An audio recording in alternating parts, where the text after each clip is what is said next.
હું વિરાજ ગોહેલ. તમે જાણો જ છો, આટલા સમયથી મારા વિડીયો જોતા આવો છો. તો આજે આપણે એક નવા વિડીયોમાં ફરીથી મળ્યા છીએ. તો આપણા આ વિડીયોનું ટાઇટલ છે glimpse of sulphur from William બોય ટ્રે મેડિકલ. તો ચાલો શરૂ કરીએ.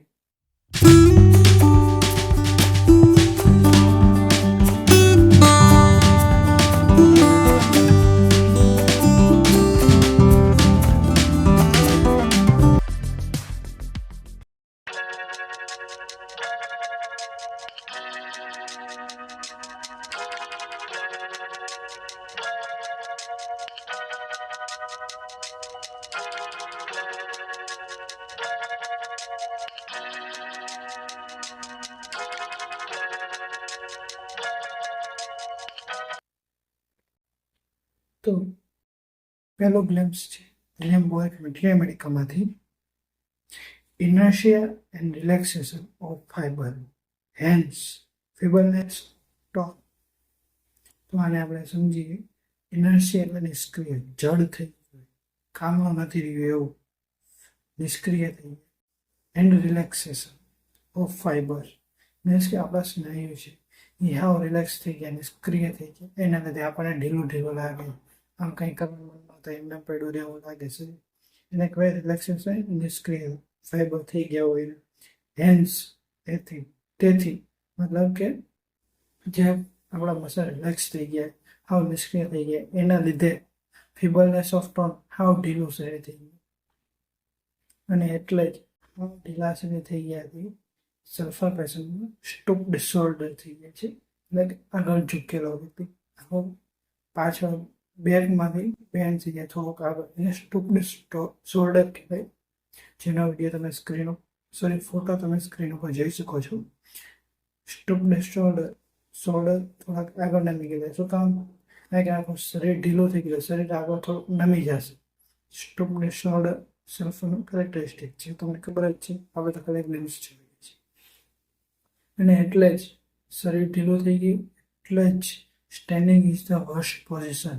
કારણ કે ઊભું રહેવામાં શરીરની તાકાત જોઈએ, પગના મસલને તાકાત જોઈએ, શરીરનું વજન ઉપાડવા. શરીર ઢીલું થઈ ગયું એટલે જ એને બેસવું વધારે પડે છે, ઊભો નથી રહી શકતો. એટલે standing is the worst position, stoop disorder.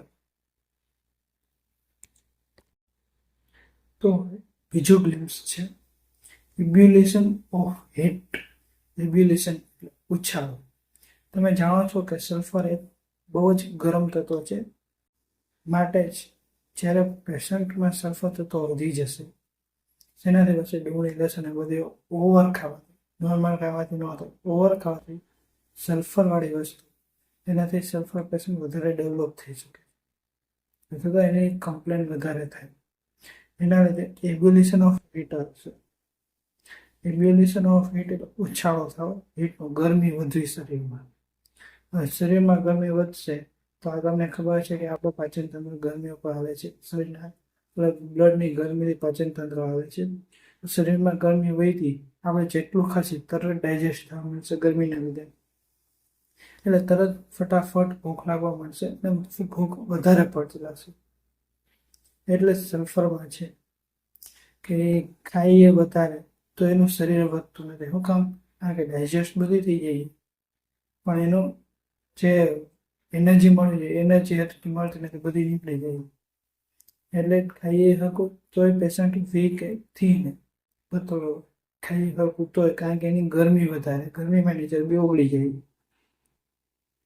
ને એટલે જ એમાં સલ્ફરનો આપણે પેક્યુલર શબ્દ છે sinking feeling in epigastrium, can't wait for lunch due to excessive heat. Though thin, weak, even good appetite. But third glimpse is great use in beginning of chronic case. તમે જાણો છો કે ક્રોનિક કેસ ગમે એવું હોય, એમાં સોરા અટે જશે, સોરા આવશે પછી બીજા સિમ્ટમ્સ આવશે. તો બિગનિંગમાં આપણે જો આપણે સોરાને કાઢી નાખીએ, મીન્સ કે સોરાને સેટલ કરી નાખીએ, તો એની પાછળનું જે બેકગ્રાઉન્ડ શું છે મેડિસિન, એ આપણને ખબર પડશે. એટલા માટે ક્રોનિક કેસની શરૂઆતમાં સલ્ફર દઈએ તો આપણને આખો કેસ ઇમેજ ક્લિયર થઈ શકે.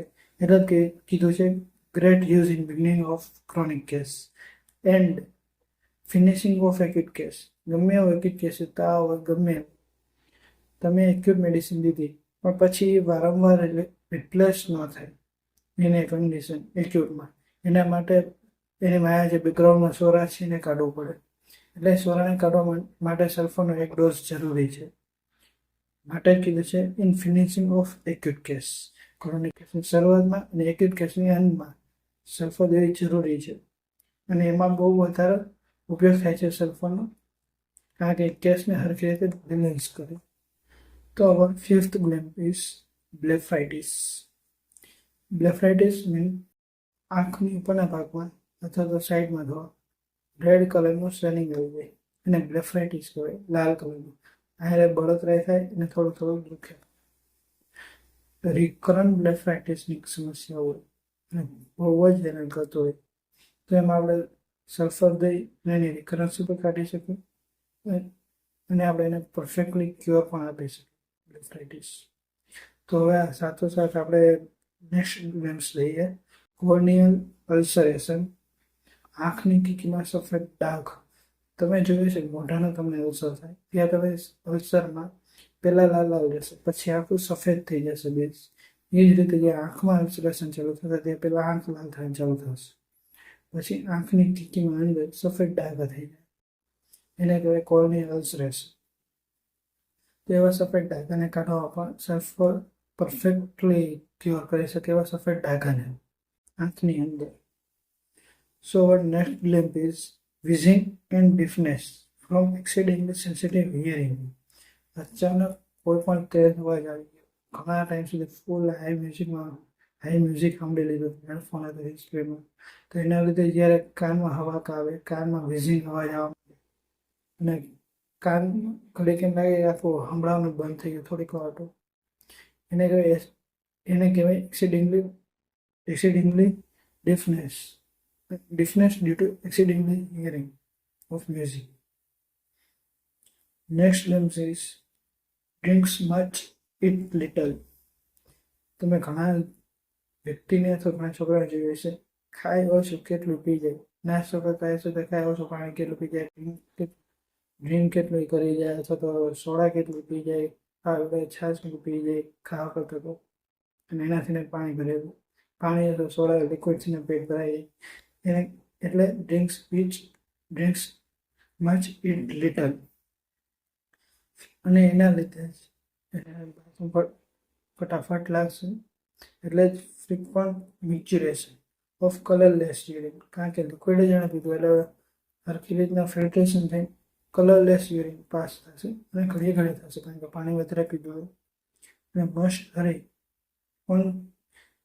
Must hurry sudden calls of micturition ને હજી આમ તરત જે બ્લેડ જે પડશે તરત એને જવા પડશે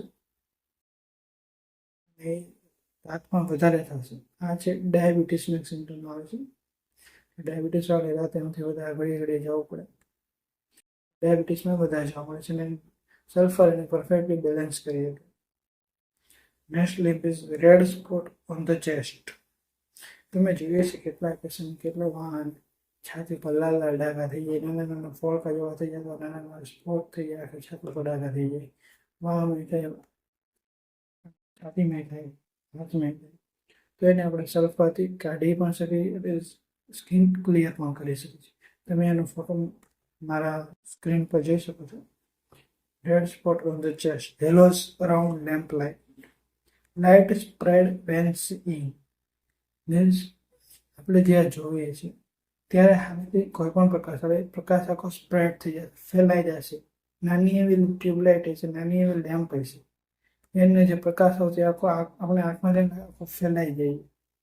તમે સ્ક્રીન ઉપર જોઈ શકો છો સ્ક્રીન પર મૂકી દઉં છું ફોટો આખે આખો તમે કોઈ પણ સ્ટ્રીટ લાઈ જશો કોઈ પણ કારમાં જે વ્હીકલ ટ્રાવેલિંગ કરતા જે સામેથી વ્હીકલ આવતું હશે એની લાઈટ તમને આમ સ્પ્રેડ થશે આંખ સામે બધું ઝાંખું થઈ જશે લાઇટથી એટલું તમારે સેન્સિટિવ આંખ થઈ જશે લાઇટના લીધે એ સ્પ્રેડિંગ કહેવાય હેલોસ around the lamp light.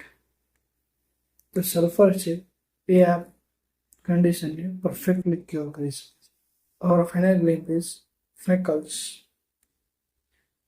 Freckles એટલે કે કાળા અથવા કથ્થાઈ જેવા ડાઘ મોઢા ઉપર કાળા અથવા કથ્થાઈ જેવા ડાઘ, જે તમે ફોટો સ્ક્રીન ઉપર જોઈ રહ્યા છો એવા ડાઘા જે મોઢા ઉપર આવી જાય એને ફ્રેકલ્સ કહેવાય.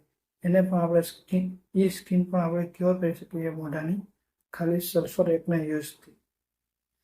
અને our best medicine is sulfur for the skin complaint. Every type of skin complaint balanced and cured by sulfur, where burning is the most applicable. જે સ્કિન કમ્પ્લેન્ટમાં વધારે પડતી બળતરા થતી હોય, ધોયા પછી વધારે બળતું, તો એમાં આપણે સલ્ફરનો યુઝ કરી શકીએ છીએ.